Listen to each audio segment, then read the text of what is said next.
How's it going, everybody? Jeff Slakey and Spencer Hughes on the Daybreak show. I'm happy to have via Zoom video conference Rachel Baldwin, who has written a memoir, Against Such Things. It's a story of addiction recovery, set kind of the backdrop of Olympia in the 90s. It's a fascinating and a fast read as we welcome in Rachel. How are you doing? Thanks for being here.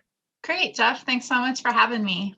This is it was a powerful book and a real raw book reading Yeah. it. Explain to the audience out there how you decided first to put to pen to paper all that has happened to you over these years on this earth. Sure. I mean, for me, you've read the book, there's a lot that happens in it, and my life is so different today. I don't feel as though if I were to meet someone on the street, they would be like, oh yeah, that girl robbed a convenience store and used to sell pounds of drugs across the county, Right. Which is great. And I always liken it to, the movie The Titanic, right? Where the boat is going down and everybody is trying to scramble to get into lifeboats, but there are people rowing away with only one person in the boat. I don't want to be that person. And I got out of that lifestyle, and I want to show others that are still struggling that no matter how scary it is, there's hope and that you can find a new way to live. You start the book with a memory of going to a friend's birthday party as a Right. child. Why did you decide to start there as our introduction to you and your family? Right. I think that specific memory encapsulates really the way the whole journey begins. Not only does it show my relationship with my family, it's the first real trauma that I experienced, the first brush with death that I experienced, and my own struggles to, be true to myself. I think that for me, it's a pivotal moment to really kind of understand how the arc works after that. Yeah, it just felt like the place to start. So then tell us, the book again is Against Such Things, and it's available out there, of course, at every fine major book retailer. Tell us, for those briefly, a kind of a overview of that story to the conclusion at the end. I mean, you Sure. involved yourself in a lot of situations in the book. Yeah, I did. I think there's so many threads throughout the book, right? It's not just one story, although it is my story. I mean, it talks about family relationship dynamics. It talks about a struggle with the difference between religion and spirituality. It talks about multiple different types of traumas, and not just traumas, but the lack of support around traumas occurring in someone's life and what that looks like. I mean, bad things happen to everybody. I don't in any way pretend that I'm unique in some of the things that I've gone through. I know that other people struggle with sexual assault and with drug abuse and all types of things. But really the bottom line is, as a society, like, how are we supporting people when those things occur?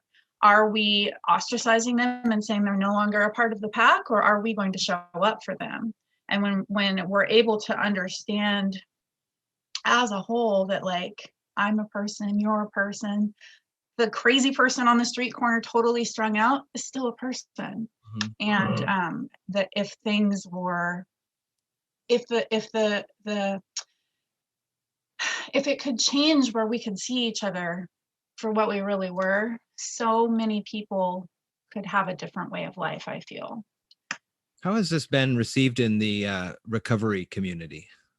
I mean, I can't speak to the whole recovery community, but from the people that I do know that have been involved, it's been really well received, which I was nervous about. I am involved in some 12-step groups, but this isn't 12-step literature. Like, if that's the path you need to go, that exists already. I'm not trying to reinvent the wheel, and I'm certainly not trying to say that my way is the only way, and this is like, here are the things you have to do to have a different way of life.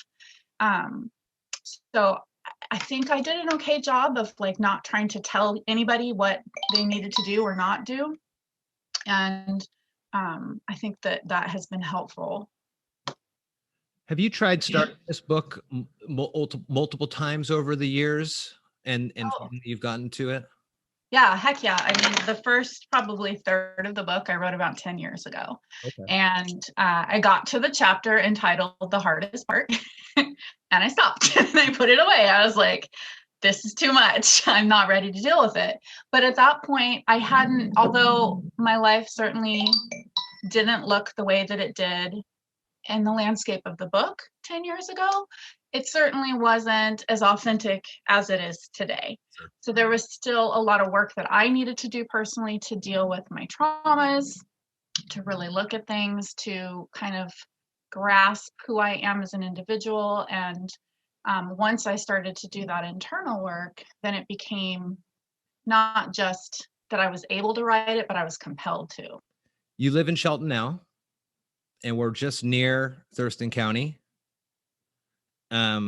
Is it hard to go and drive past Tolmie State Park?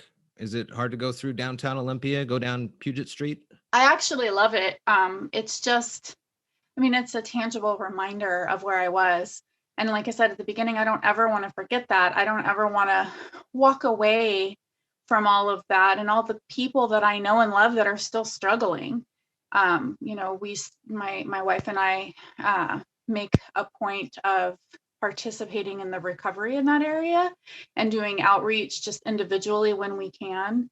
And I'd like to eventually do something bigger than what we can do, you know, just us. But no, it, you know, it shows how far I've been, and I can see the still suffering addict there, and I can relate. And it definitely brings gratitude into my life for what I have today. The Olympia in the 90s, talk a little bit about that. How many other Rachels were out there that people might not have known about in the mid 90s in Olympia?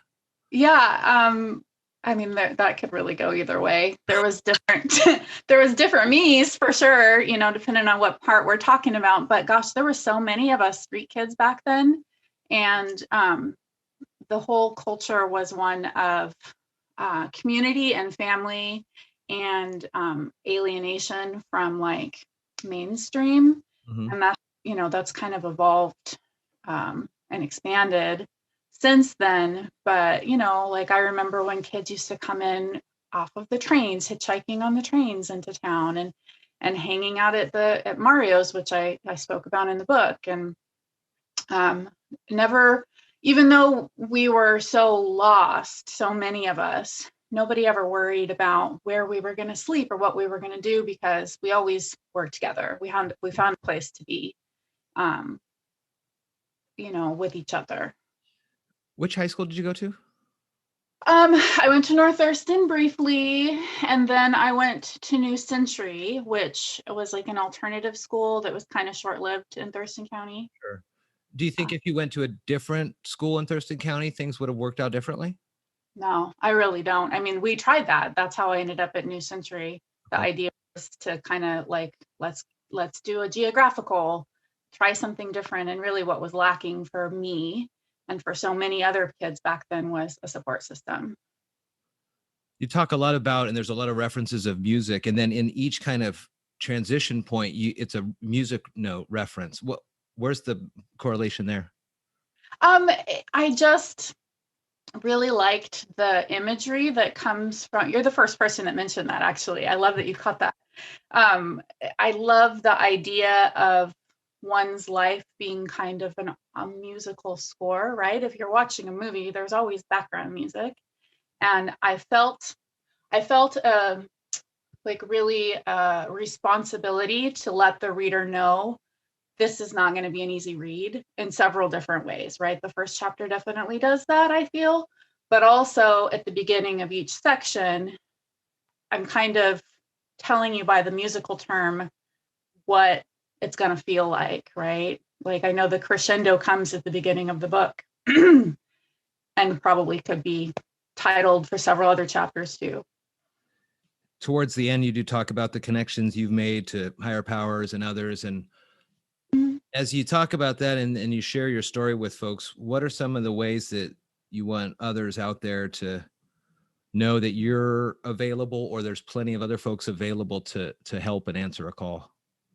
Man, yeah, for me personally, it's more of, I mean, I'm not a counselor or anything like that, but I do know that that nobody out there is alone, no matter how alone they may feel. That at any point in time, there are resources for whichever type of trauma you're dealing with. And I'm here to speak to people who want to understand what it's like being an addict, or want to understand how someone maybe got out of it. But as for like saving people, that's not my job. That's why I have the resource section at the back of the book.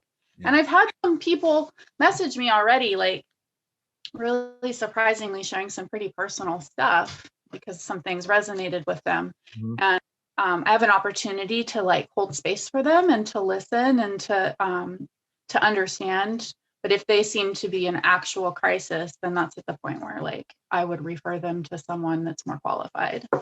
The book, again, is Against Such Things. It's a memoir by Rachel Baldwin, who's on with us now here. The book is available all where great books are sold. It is a powerful read. There is a lot of, if anybody grew up around Thurston County in the 90s, there are definitely parts that you'll key in on and look at there. And there were some things in places that you mentioned that I was able to think back a little bit as well. A powerful book. I appreciate you able to share the story and then reach out and allow me to read it and talk to you about this. Yeah, thank you so much. It means a lot to have an opportunity to speak at a broader audience. So thank you. Yeah, for sure, Rachel. Thank you so much.